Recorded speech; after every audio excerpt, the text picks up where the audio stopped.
Welcome to Land Academy. I'm Jack Butala. I'm Jill DeWit. We show you how to buy real estate for half of what it's worth. And sell it on the internet really fast. We are Jack and Jill, and this is the Jack and Jill Show too. With over 15,000 completed transactions, we're the experts at acquiring property. Of all kinds, not just land. For half price and flipping them for way more. All right, let's get this show started. Jack Butala and Jill DeWit. Good day. Welcome to our show today. In this episode, Jill and I talk about the Idaho, Kansas so-called do not contact laws for sending out direct mail offers like we do. Before we get into it, let's take a question posted by one of our members on the landinvestors.com online community. It's free. Okay.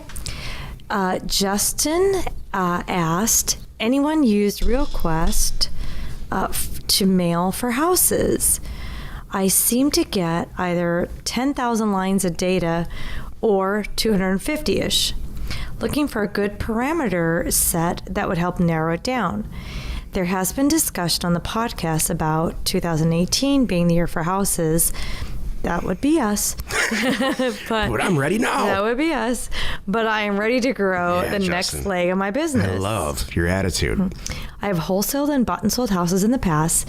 This seems like a no-brainer to get houses under contract and then assign them to my buyer's list. It's a no-brainer. When other wholesalers are out knocking on doors, I'd like to have the acquisitions come to my mailbox. It's hot in Texas this time of year. I love it. Any help is appreciated. Jack?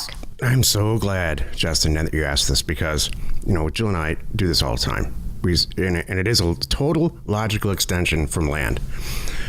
So, yeah, I mean, to really get into what you're asking here about the 10,000 lines of data or 250 lines of data, I'm unfortunately sorry to report that is some type of user error on your part because maybe we can get to the bottom of it. If you email me, I'm happy to help you at jack@landinvestors.com because I love this topic.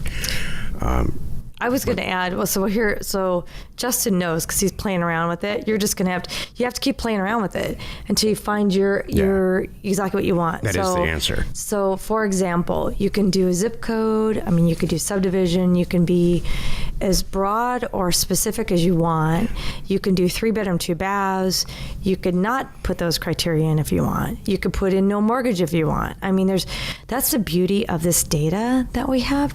We have so many options. So if you really, you have it all at your fingertips, Justin, you know what you're doing. Well said, Jill. Play around with it. But I'll tell you what works great for us. When a home builder goes to create a subdivision, they sit down with the county to get approval. Out west, it's called, they get entitlements. And one of the things that happens during that process is the assessor assigns a series of assessor's parcel numbers. And 9 times out of 10, well, actually for us in Arizona, 10 times out of 10, it's very, very, very predictable. So that is how we send mail out. What I do is I say, all right, it's APN scheme 123 through 125. Mm-hmm. And now I'm staring at a list of every single property in that subdivision. We do it by subdivision. And then I start scrubbing the data just like we do with land. We take out all the houses that don't have that have mortgages. Then we take out houses that have pools. Then and on and on and on. And I've already, to price it, we take $1 per square foot. And we look at numbers that the properties are selling for. You can get completed sale. But here's the beauty of this thing: houses over land. There's so much more available data. Mm-hmm. There really and is. The quality of the data is so much better because it's not rural, it's urban. So it's a fish in a barrel situation once you get the hang of it. Right. And you're right about 2018. I've done writing the education program for it, and we have begun filming it. So it might be released a little bit early. I'm hoping it will be because quite honestly, I'm really, really excited about this. Mm-hmm. I think it's going to, we have tons of members now making a lot of money buying and selling land, but this is just, the hard work's over for them. They get it. They get how to do a mail merge. They get how to manipulate data. Now this is just throwing it on wood on the fire. You're right. Cool. If you have a question or you want to be in the show, reach out to either one of us at landinvestors.com. Thank you, Jill. You're welcome. Today's topic, the so-called Idaho/Kansas do not contact laws. Jill has some stuff to say about this. Jill's all information today. I guess I am. Well, okay, I'm going to start. So this topic, this came up in our online community too, that people were asking, hey, what's going on with these 2 states? Am I allowed to send offers? And so I'm like, all right, I'm gonna get to the bottom of it. Like, so I did. Like, that's what we do.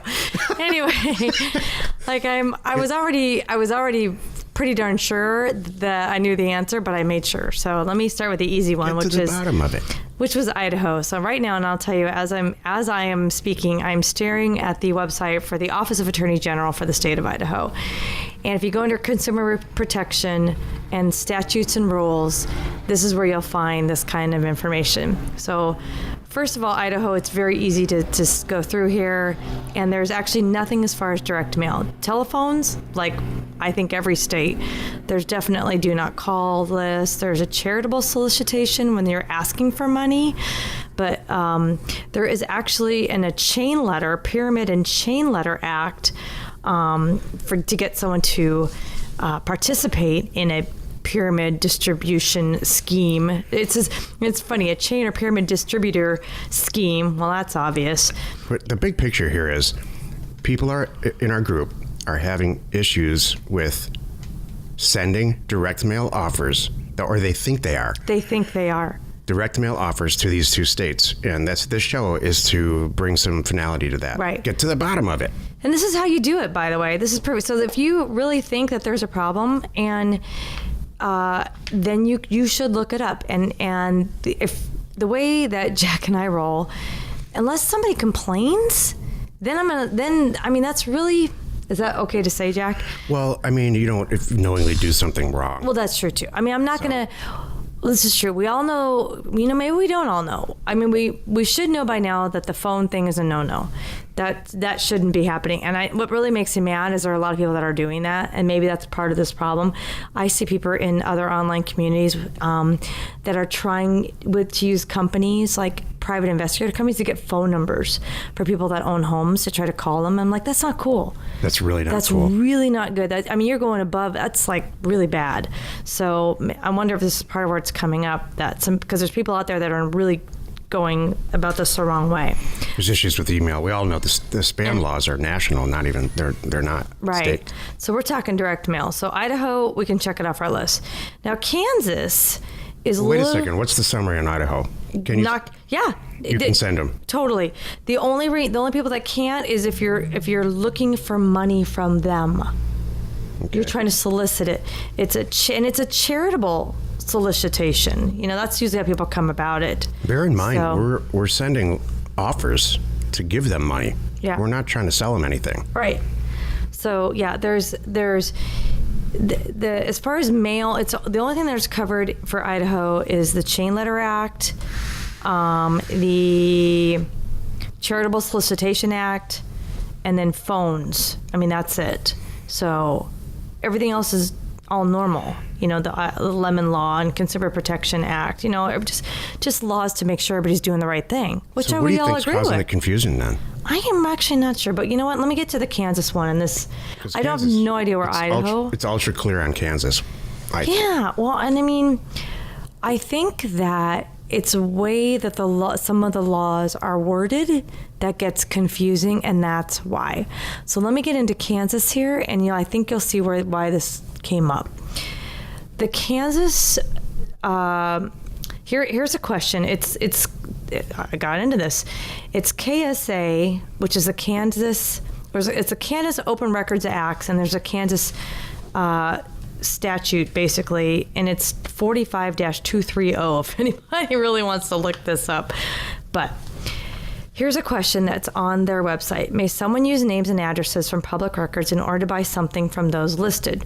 Yes. KSA 45-230 does not prohibit the use of lists of names obtained from public records in order to purchase property from the persons listed. Kansas, however, is unique over all the other states in that you cannot send a direct piece of mail to sell them something. Well, here's the thing. I think the confusion was buying a list from someone versus using the public records for yourself. Because here's an interesting question. May someone use a third party to obtain names and addresses from public records in order to use them for commercial solicitation? No. Requesters of public records cannot lawfully circumvent the provisions by doing so indirectly. The third party who obtains the list violates the law if used for commercial purposes. But again, this is where it gets confusing. Right. You know, I'm not trying to get money from somebody. You know what I mean? I'm not advertising them to buy my X kind of thing. So, do you want more to that? No, I really Okay. think, we did all the research and the facts are what we just said. So can you summarize them? This is nutty. It's yes. So the bottom line is, you can collect your own information from a reliable source. Like RealQuest? Like RealQuest, who is using public records. You just shouldn't be selling it knowingly because you're using it for yourself, your personal use. These are just for Kansas, too, to send offers to people who own homes. That's totally legit. Or land. What's not legit is, hey, buddy, I got a list. You want to buy a list from me? I know you're trying to sell all these people something. I'll get you the Kansas information here. I'll give it $500 under the table or whatever. Mm-hmm. That's stuff you shouldn't be doing. You can't be, and that's what they don't want. So if any of you out there have gotten slapped on the hand by sending offers in Idaho and Kansas, please email me directly. I'd like to know.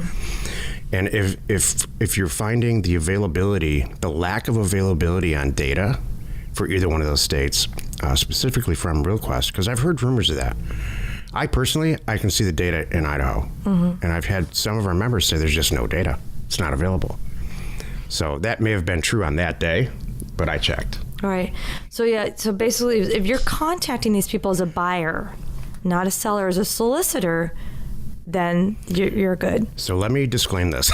Don't you hate when people say, I'm not a lawyer? So Well, I'm not a lawyer, I know. So I'm not going to say that. What I'm going to say is the way we read it, because we try to get to the bottom of things, is that it's okay to do it. Right. I have never, full disclosure, sent mail out in either one of those states to buy property. Right. Never. Exactly. So is it okay to do it? We think so, but check. Right. And bear in mind, when you call the county and ask them, they're going to say, what are you talking about? Or they're just going to say no, because it's easier to say no than yes in life. This is true. Well, you know what? Not anything. Oh, you know what's so interesting? Okay, it's like, does Domino's Pizza?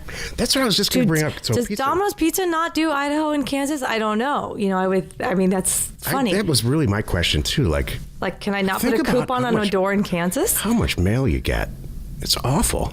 Right. Like for stuff like that. Exactly.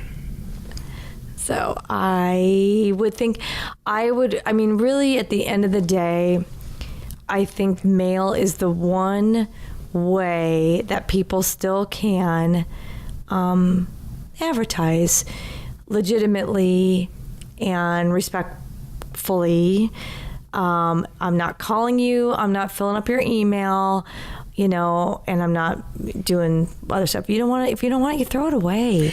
Yeah, what I like about it is that you can do it at your leisure.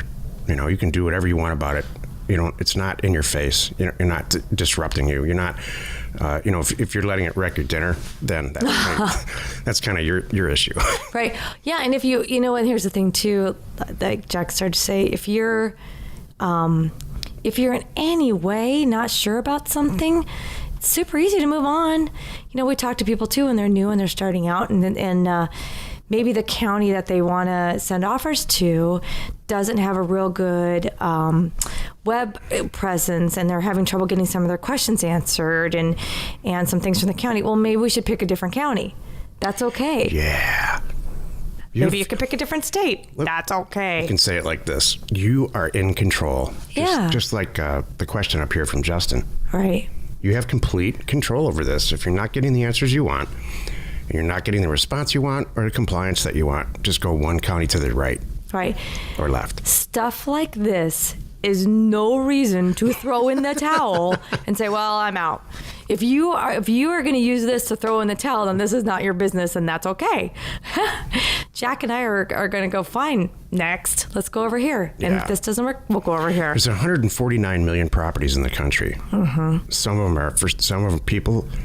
Several people right now are talking about selling a property for any amount of money just to get out of it. Right. Our job is to find them. Exactly. There's so much out there. You could pick one state and be busy for the rest of your life. That's right. I mean, you really could. So don't get hung up on any of these details. Well, why would you? Why would you? Yeah, pick out 30 states. Yeah. Oh, boy, stick with one. Like, I thought you get hung up on a detail. Like, people get hung up on details. Join us in another episode where Jack and Jill discuss how to use information, that's me, And inspiration, that's me. to get just about anything you want. We use it every day to buy property for half of what it's worth and sell it immediately. You are not alone in your real estate ambition.